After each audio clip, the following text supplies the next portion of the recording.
You travel and participate in various conferences, congresses, and all kinds of forums. You meet various people, from kings to the simplest people, in all countries. Does it seem to you that awareness is really awakening in people, and they are beginning to be aware of the catastrophe we're facing?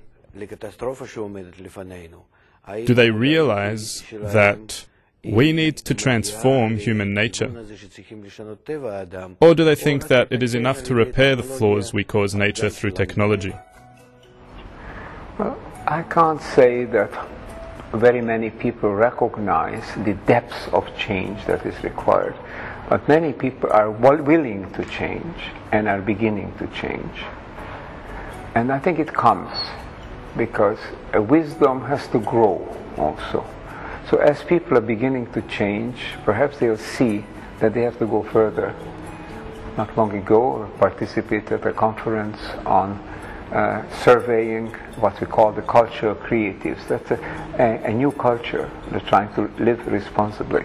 And it turns out that there are many more people worldwide. There may be 1/4 of the adult population in America already is trying to live in a more responsible way.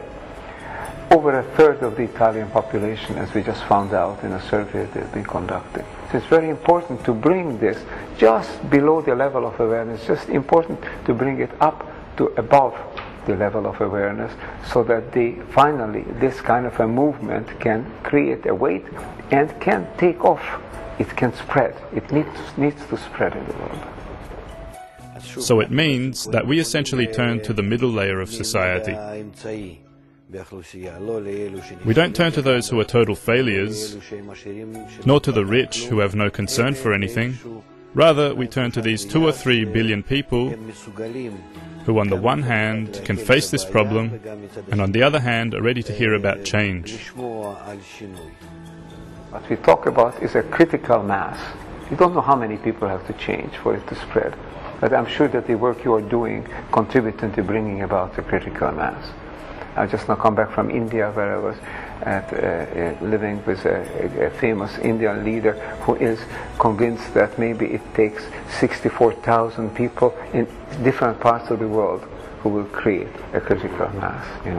So we don't know, but the fact is that when people begin to think differently, begin to act differently, that has an effect on others. It spreads. Mm-hmm. As far as I understand, we have to create a worldwide educational channel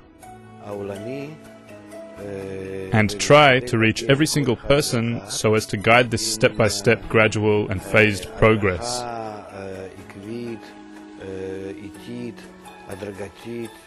Actually, we need to present a new education to humanity. In your opinion, isn't this basically the essence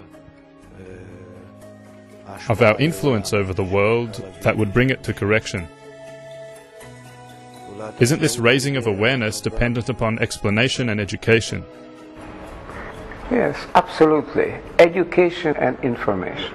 I mean, education should be based on relevant information, but very often it is not. The problems that we are facing, individual and above all collectively, are not part of the standard curriculum in schools. They should be there already in grade schools and in high schools. They are not even there in universities. We are now trying to create another university, an alternative university called the World University, where this kind of problems and solutions will be discussed. But education is the safest way, but it's also slowest. It's relatively slow because it takes years for people to go through the system. Information and informal education, or adult education if you like, is a much faster way.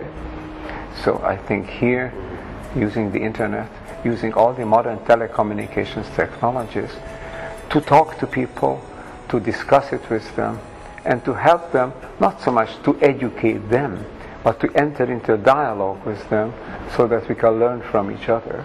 We can insert that element of wisdom that you are inserting through the Kabbalah, that I am trying to insert using the wisdom from the sciences. I think we have to insert that element and then begin a dialogue. and the dialogue will develop, will spread, because the ground is ripe, the times are mature, we know that change has to occur, and therefore we must start the process.